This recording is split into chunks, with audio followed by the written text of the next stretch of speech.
Blasphemy itu jarang sebenarnya. Karena apa? Kita mau berharap di mana? Kita berharap di hukumnya juga. Sometimes it's not working. Malah usually it's not working. Kelahiran mafia ini karena polisi di sana tidak bisa bertindak melindungi warganya. Jadi dia lebih baik warga itu ke mafia gitu. Pelindungan itu justru didapatkan di mafia-mafia itu. Karena at least mafia tidak politically correct ya. Yang menjadi perdebatan itu kan demokrasi kebablasan, kebebasan kebablasan. Nah menurut lu Bang, apakah ada batas dari freedom of speech ini, ada batasnya nggak sih? Wah ini kalau saya jawab saya bisa kena masalah.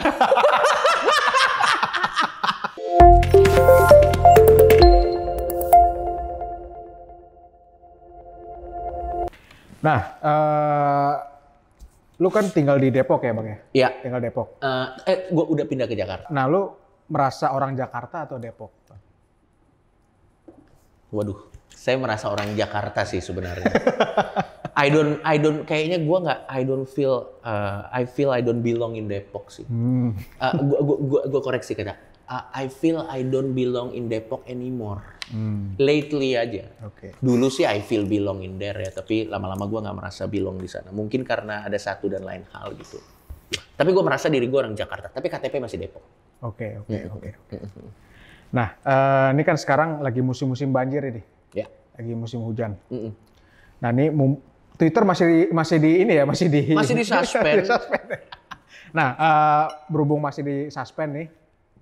Nah, mungkin ada yang mau disampaikan nggak nih soal banjir di Jakarta ini? Soal banjir di Jakarta.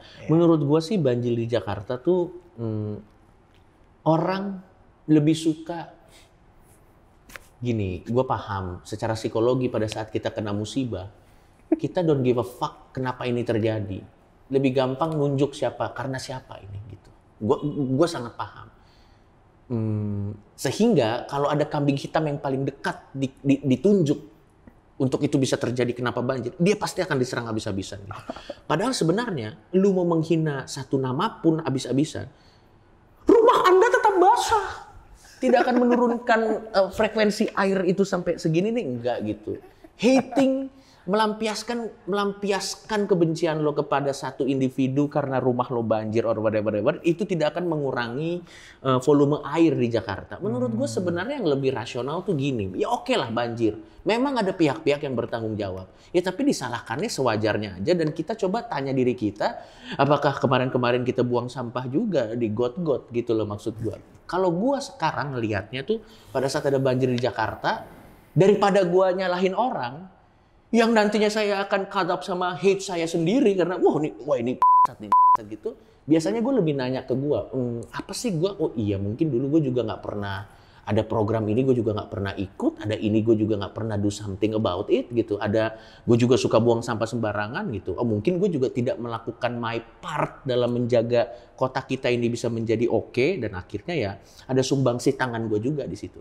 Nah, kalau balik ke kasus gue waktu gue nge-tweet banjir dan itu jadi kontroversi, kayaknya memang pada saat itu saya yang paling mudah jadi kambing hitam seperti butuh samsak ya. Iya, butuh samsak. Saya, Panji Pragiwaksono, Pak Anies Baswedan, biasanya kan begitu kan kalau di Twitter tuh begitu. Tadinya tuh waktu gue dihajar banyak orang tuh gue pengen bilang, ya udah lo kata-katain gue aja, kalau dengan ngatain gue bisa bikin banjir lebih surut silakan gitu. Tapi kan kadang kita jadi teralihkan gitu. Kadang kita emang ya pokoknya harus ada kambing hitam aja. Kayak misalnya waktu di Jakarta, kalau kita ambil ini bukan banjir tapi mungkin agak sama. Waktu di Amerika Serikat itu yang tiba-tiba ada orang black itu tiba-tiba movement, siapa? George Floyd ya? George Floyd ya. Pada saat George Floyd itu videonya viral begitu kan, orang emosinya kan langsung tergelitik kan. Mereka tidak mau mencari konteks kenapa itu bisa terjadi, whatever. Langsung marah, rally langsung chaos. Ternyata setelah lately diselidiki kenapa itu bisa terjadi, siapa George Floyd ini, kan agak wadididau ternyata. Ya kalian silakan Google sendiri lah kenapa itu bisa terjadi, kan maksud gua agak wadididau gitu, kenapa itu bisa terjadi gitu. Iya, jadi kalau kenapa ada banjir di Jakarta, gua tidak mengingkari bahwa memang ada andil dari orang-orang yang berkuasa. Iya, jelas lah ada. Pengambil keputusan juga berperan penting. Tapi kadang kalau pengen mengkritik mereka ya sewajarnya aja udah. Nggak usah terlalu menggebu-gebu. Karena juga dia kita kritik-kritik kayak gini.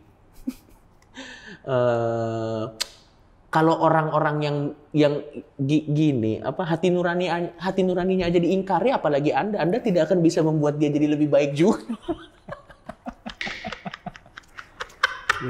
Maksud gue, mau dikritik segede-gede ya udah sewajarnya. Ya ini nggak, menurut gue nggak ini harusnya gini.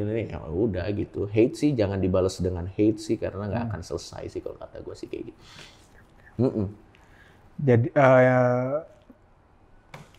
terakhir nih soal Jakarta. Nah di Jakarta ini menurut Abang apakah kebebasan berpendapat nih sudah dilindungi? Karena kan Jakarta ini kan ibu kota. Wajah Indonesia adalah di Jakarta gitu. Nah, menurut lu Bang, apakah di Jakarta ini sudah lebih baik perlindungan kebebasan berpendapatnya atau gimana menurut Abang? Wah itu tricky question tuh. Apakah iya atau tidak? Gimana ya jawabnya ya? Ini menariknya Indonesia nih gini. Freedom of speech kita nih terongrong gini. Kalau buat gue secara pribadi harusnya freedom of speech kita jadi lebih baik. Karena kita juga udah demokrasi. Pancasila kita juga sila 1, 2, 3, 4, 5 udah lah. Bineka Tunggal Ika bla bla bla nggak usah dijelasin. Harusnya sih freedom of speech kita juga harusnya sih lebih baik. Tapi memang kita cenderung kalau musiman, ada musim-musim tertentu di mana freedom of speech ini jadi lebih susah. Apakah di Jakarta jadi lebih baik? Ya di Jakarta kalau lagi tidak ada kontestasi politik sih biasanya mereka relatif lebih santai. Karena yang demonya lagi di luar Jakarta. Belum datang. Dan orang Jakarta sendiri pun kayaknya nggak sebegitu ini dengan politik ya. Gue nggak tahu. Anak muda banyak yang udah mulai peduli politik, tapi banyak juga yang jadi skeptis juga sih. Dan memang itu PR kita bersama, gimana caranya bisa ngambil orang yang udah skeptis gitu. Tapi ya apakah freedom of speech di Jakarta itu sudah terjaga? Ya kalau lagi tidak ada politik sih harusnya sih lebih aman. Lumayan kalau lagi tidak ada pesta politik atau pemilihan politik yang besar sih di Jakarta lumayan. Yang gue khawatirkan sih di daerah-daerah luar Jakarta itu kayaknya yang gue curiga gini William, kelihatannya kan tidak ada apa-apa ya. Karena dibungkam.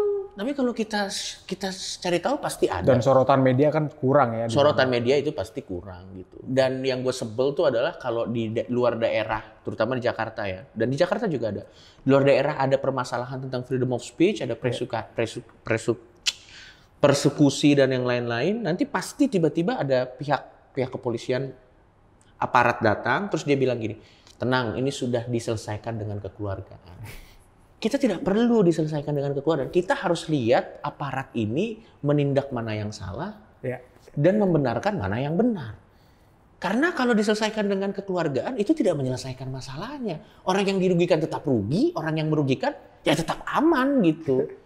Harus tanda tangan meterai. Enggak, kita nggak perlu. Kita pengen lihat aparat atau pemegang keputusan itu bisa berpihak sama yang memang dirugikan. Itu sih sebenarnya yang pengen dilihat sih. Jadi ya 1 sampai 10, 7 mungkin nggak tahu ya. 7 lah. Kayaknya udah not bad lah. Buktinya saya tidak di penjara, lumayan.